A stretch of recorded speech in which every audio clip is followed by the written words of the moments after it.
Most gun owners believe that owning a firearm automatically makes them safer. They invest in quality gear, stock up on ammunition, fill the safe with reliable platforms, and maybe watch a few instructional videos online. At some point, a quiet assumption forms. I've got the gear, I'm good. But ownership isn't the same as capability. It's a bit like buying a high-end treadmill and imagining marathon-level fitness without ever stepping on it. The equipment looks impressive. It's there, it's ready. But without consistent effort, nothing changes. The data reflects that reality. Estimates from sources like the National Crime Victimization Survey suggest that defensive gun uses occur around 70,000 times per year, meaning less than 0.1% of gun owners may need to draw their firearm defensively in any given year. These situations are rare, but rare doesn't mean impossible. And if that moment ever does arrive, it won't reward the newest accessory or the most expensive optic. It will reward habits. The difference between passive ownership and genuine preparedness usually comes down to 5 repeatable disciplines. They're not flashy, they don't trend on social media, but they build stability under pressure. Adopting them requires commitment, not complexity. Each one reinforces the others, turning isolated actions into a cohesive system of readiness. Over time, they shift your approach from reactive to proactive, reducing risks before they materialize. Habit number 1, relentless situational awareness. This single habit prevents more problems than any firearm ever could. Most dangerous situations didn't appear instantly. They develop, they escalate, and they usually give off signals before they do. The people who consistently avoid trouble are the ones who notice those signals early. Situational awareness is simply asking 2 quiet questions wherever you are. What's normal here, and what's slightly off? The person lingering a little too long near your vehicle, the car that stays behind you through multiple unexpected turns, the sound at 3 a.m. that doesn't match the usual rhythm of your home. Most people move through their day distracted, head down, phone up, mind elsewhere. Prepared individuals move differently, not tense, not paranoid, just observant. Awareness buys time, and time gives you options. It allows you to assess, decide, and act before a threat fully forms. There are countless examples of this working quietly. One civilian avoided a mugging simply by noticing uneven footsteps behind them late at night. Instead of panicking, they casually crossed the street and changed direction early. No confrontation, no escalation, just early recognition and adjustment. Another individual spotted a vehicle circling their neighborhood unusually and chose to delay entering their home until it passed, averting what could have been a home invasion attempt. When you walk into a store, take a quick mental note of the exits, not just the main entrance, but secondary ones like emergency doors or loading areas. When you sit down at a restaurant, choose a seat that gives you visibility of key areas, if possible, such as entrances and high traffic zones. When you park at night, pause before stepping out and scan your surroundings for anything out of place, like unattended bags or loitering individuals. These small behaviors compound. They become automatic, layering safety into everyday routines without adding burden. The best defensive encounter is the one you never have because you recognized it forming early and made a small adjustment.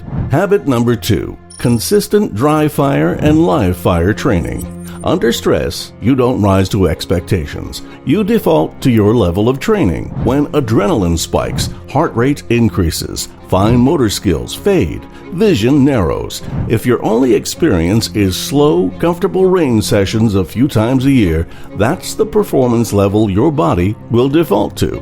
Dry fire training is one of the most effective ways to build competence. 10 to 15 focused minutes a day is enough. Unloaded firearm, safe direction, intentional repetition. Refine your draw from concealment or holster. Confirm sight alignment and picture. Deliver a smooth, controlled trigger press. reset the trigger properly. Practice reload mechanics, ensuring efficient magazine changes. Practice clearing simple malfunctions like failure to feed. Practice one-handed manipulation, which is crucial if an injury limits your mobility. No noise, no recoil, just mechanics, repeated until they are ingrained. Then reinforce it at the range with live fire. Use a timer when possible to introduce mild pressure.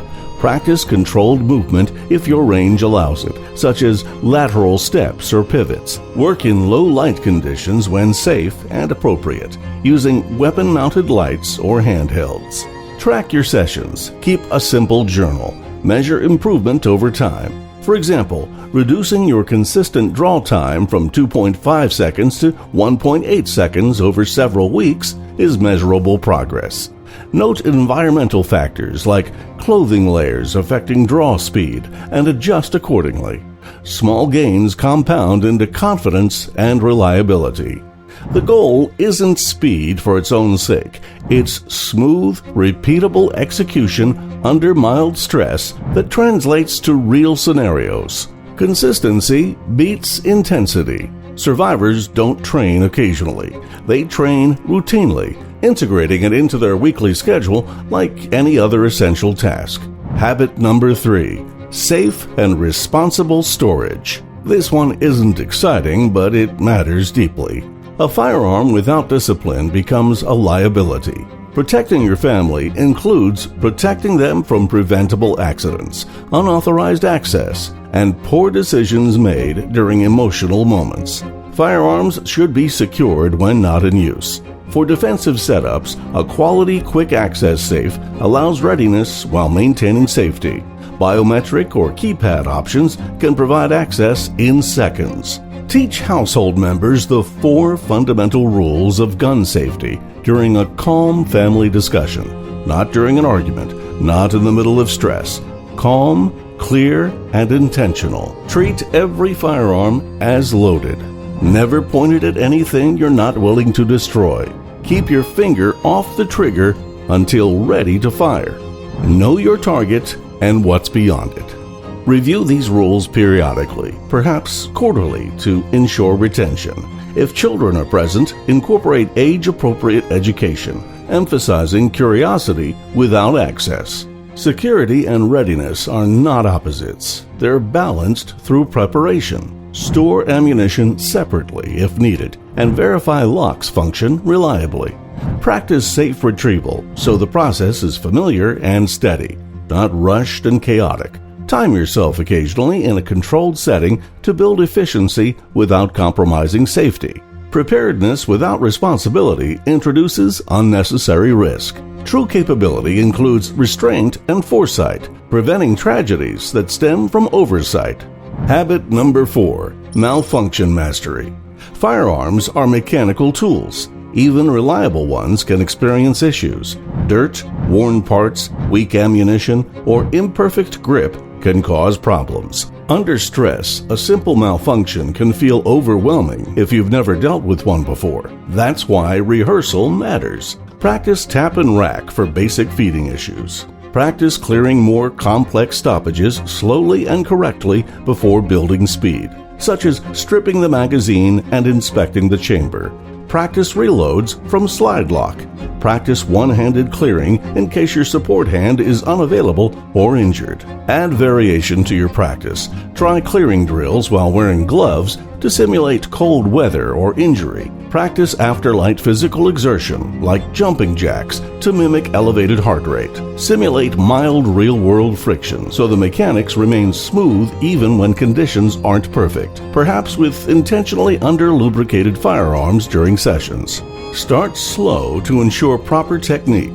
Build smoothness through repetition. Then add time pressure with a timer or verbal cues. A malfunction that takes a few seconds to clear is manageable. A malfunction that creates hesitation can break focus and escalate danger. Training reduces uncertainty. When you've solved the problem repeatedly in practice, you don't freeze when it appears.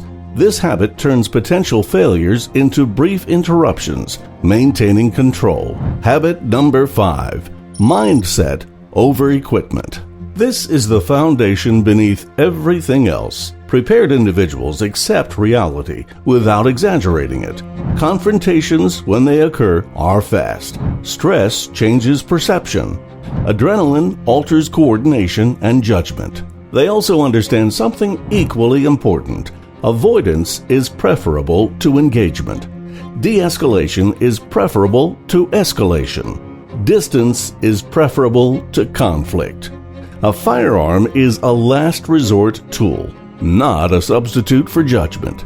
Mindset is built through reflection and mental rehearsal. Visualize de-escalation. Practice simple phrases like, "Excuse me, I think there's a misunderstanding," or "I don't want any trouble, let's back off." Say it out loud during practice so it feels natural, not forced. Rehearse calm exits. Think through scenarios before emotion enters the equation, such as identifying verbal cues to disengage or physical paths to retreat. Consider legal and ethical boundaries in advance. Weighing proportionality. Equipment doesn't make decisions. You do. A disciplined mindset allows you to respond proportionally and responsibly, prioritizing life preservation over ego. Now, here's how all 5 habits connect. They are not isolated skills. They reinforce each other. Awareness gives you early detection. Training gives you competence. Responsible storage builds discipline. Malfunction mastery builds confidence under friction. Mindset guides decisions before emotion takes control. Awareness even feeds training.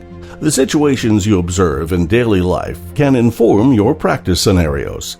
If you notice blind spots in parking structures, train movement and positioning accordingly. If you recognize low light environments as common, prioritize flashlight work in sessions.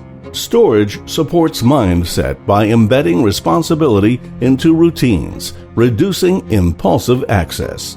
Malfunction drills enhance training by adding realism, preparing for imperfections. Remove one habit and the system weakens. Without awareness, you may miss early warning signs. Without training, skill deteriorates. Without responsible storage, you introduce preventable risk. Without malfunction mastery, small problems feel larger than they are. Without mindset, even strong skills can collapse under stress. But when all 5 operate together, they create something powerful. Controlled capability, not aggression, not fantasy, not bravado. Control.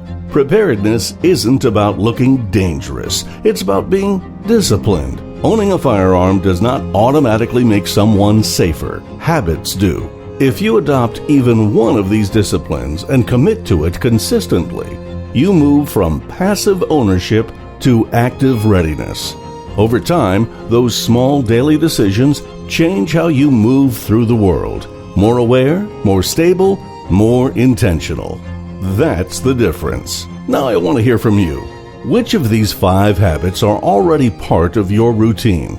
And which one needs more attention this week? If this breakdown added value, consider subscribing for more practical, no-hype firearm education focused on discipline, responsibility, and real-world capability. Stay safe, stay sharp, and as always, stay practical.